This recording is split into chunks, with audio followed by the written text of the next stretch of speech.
Assalamualaikum warahmatullahi wabarakatuh. Kami dari kelompok 16. Di video kali ini kami akan mereview jurnal dari mata kuliah Teknik Fondasi 1. Anggota kelompoknya terdiri dari Saya Muhammad Al-Fahmi, NPM 1987.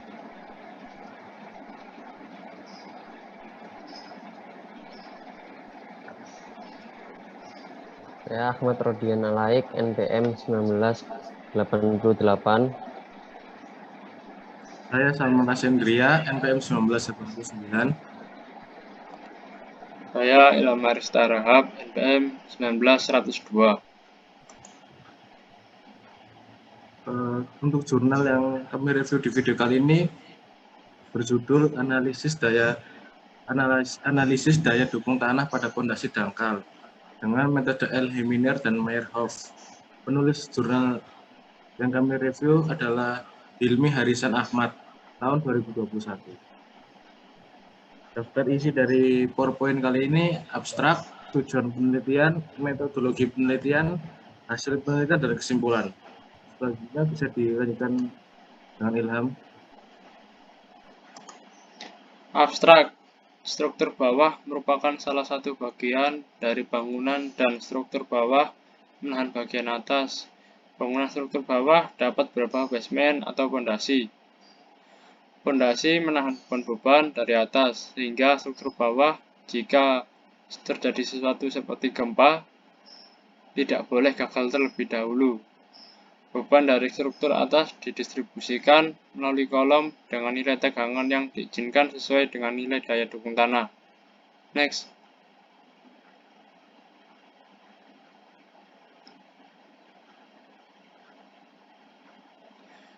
Yang kedua, tujuan penelitian. Penelitian ini bertujuan untuk mengetahui nilai daya dukung tanah dapat menggunakan boring, uji NSPT, pengambilan UDS, serta pengerjaan sondir atau CPT.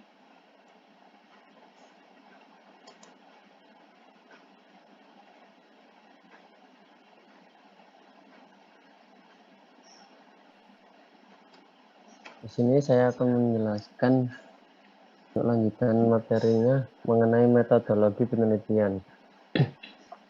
Dalam metodologi penelitian ini digunakan metodologi perhitungan Meyerhoff dan El-Heminer. Rencana penelitian dapat dilihat pada gambar 1. Jadi skemanya seperti ini untuk gambar metodologi penelitian. Pertama adalah mulai, setelah itu adalah uji sondir, karena kita di jurnal kali ini menggunakan alatnya yaitu sondir. Setelah itu pengolahan hasil sondir. Setelah kita dapat menggunakan alat, kita mengetahui pengolahan sondir dan kita akan dapat mengetahui penentuan hasil uji sondir tersebut atau datanya. Setelah itu kita akan menginput datanya pada rumus. Setelah itu kita dapat menyimpulkan hasil perhitungan dari uji sondir tersebut. Kita akan bisa melihat apakah tanah yang setelah kita uji coba tersebut bisa layak untuk dipakai atau tidak. Dan setelah itu selesai. Lanjut.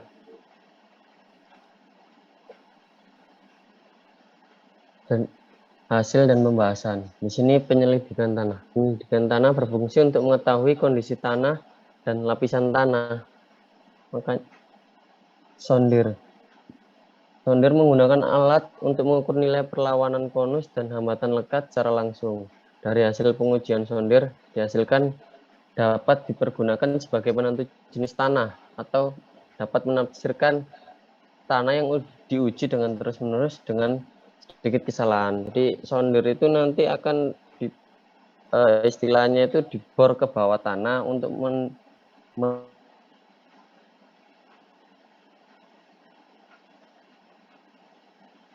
basah.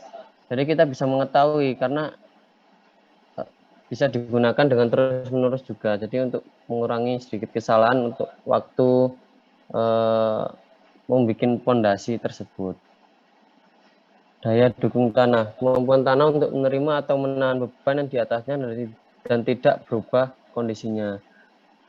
Jadi karena pondasi itu adalah titik utama dari suatu bangunan, karena pondasi itu yang menahan semua beban yang ada di atasnya, beban hidup ataupun beban mati. Makanya kita diperlukan uji tanah terlebih dahulu, karena untuk mengetahui kekuatan tanah yang akan kita pergunakan waktu pembuatan pondasi tersebut. Pondasi dangkal, apabila pondasi memiliki kedalaman yang lebih kecil atau sama dengan lebar pondasi.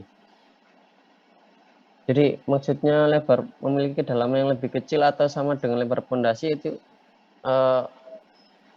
untuk mengetahui beban yang bisa pondasi terima dari atas sampai ke bawah dan untuk disamaratakan salurkan ke dalam tanah. Jadi seperti itu. Kekuatan pondasi terletak pada luas alas yang bersentuhan langsung dengan dasar tanah keras. Jadi untuk pendistribusian beban mati, beban hidup, dan beban semuanya yang pondasi terima itu ke dalam tanah. Jadi makanya pondasi memiliki kedalaman yang lebih kecil atau sama dengan lebar pondasi. Jadi tidak mungkin pondasinya lebih besar dari melebihi kapasitas yang bangunan di atasnya itu buat, tidak mungkin, karena semua udah ada perhitungannya. Jadi seperti itu. Dan selanjutnya akan dijelaskan oleh Noval Fahmi. Dari saya cukup sekian.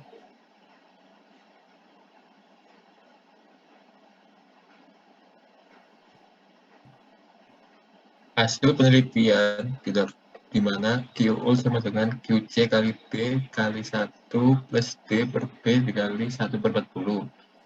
QA adalah kapasitas dukung izin untuk penurunan 1. QC tahan konus dan B lebar pondasi.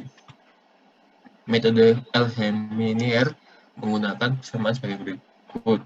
QU sama dengan CR per 15 dan persamaannya QI sama dengan QU per FK, di mana QU sama dengan daya dukung ultimate tanah, QI sama dengan daya dukung izin tanah, CR perlawanan ujung konus, I sama dengan reduksi, FK sama dengan faktor keamanan. Next.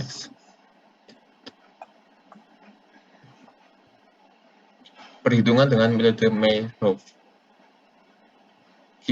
QC diketahui 56,53 kg per cm kubik, B sama dengan 1,75 meter, PU sama dengan 350 kN, D sama dengan 2,8. Diselesaikan, SF sama dengan 3, QO sama dengan 56,53 dikali 1,5 kali dalam kurung 1 plus 28 per 1,7 kali 40. Didapat hasilnya 6,43 kg per Newton cm kubik. Q sama dengan Q per SF. Q sama dengan 6,43 per 3. Terus hasilnya 2,144 kg per cm kubik. Setelah itu kita mencari QYTD, yaitu PU per A. Terus 350 per 1,75 kali 1,75, hasilnya 14,286 kN per meter kubik atau 1,165 kg per cm kubik. Setelah itu kita koreksi atau kita kontrol dengan cara Q lebih besar sama dengan QYTD, yaitu 2,144 lebih besar daripada 1,165, ya, dengan hasil aman. Terus next. Perhitungan dengan menggunakan metode Alheminier. QU sama dengan CR per 15, QI sama dengan QU per SF. Terus kita mencari CR-nya sama dengan, CR sudah diketahui, yaitu 56,53, B sama dengan 1,75, PU dengan 350, dan SF sama dengan 3. Kita mencari GU, yaitu 56,53 per 15, hasilnya 3,77. Setelah itu kita mencari QI, yaitu 3,77 per 3, hasilnya 1,26. Lalu kita mencari QYTD sama dengan PU per A, yaitu 350 per 1,75 plus kali 1,75. Hasilnya 114,286 atau 1,165 kg per cm kubik. Setelah itu kita koreksi, yaitu QI lebih besar sama dengan QYTD, di mana 1,26 kg per cm kubik lebih besar daripada 1,165 kg per cm kubik, yaitu aman, berarti aman.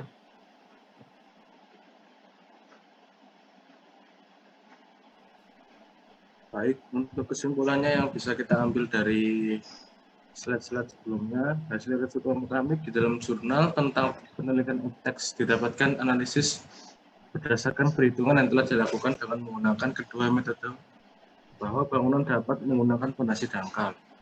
Karena selisih dari kedua metode perhitungan adalah 1.165 kg per cm persegi, termasuk dalam kategori jarak aman. Dikarenakan dalam menggunakan metode L-Heminar didapatkan hasil daya dukung tanah sebesar 1,26 kg per cm persegi. Perhitungan daya dukung tanah dengan metode Meyerhof didapatkan hasil daya dukung tanah adalah sebesar 2,114 km per cm persegi. Sekian video yang bisa kami sajikan kepada Anda semua. Maaf bila ada salah kata. Wassalamualaikum warahmatullahi wabarakatuh.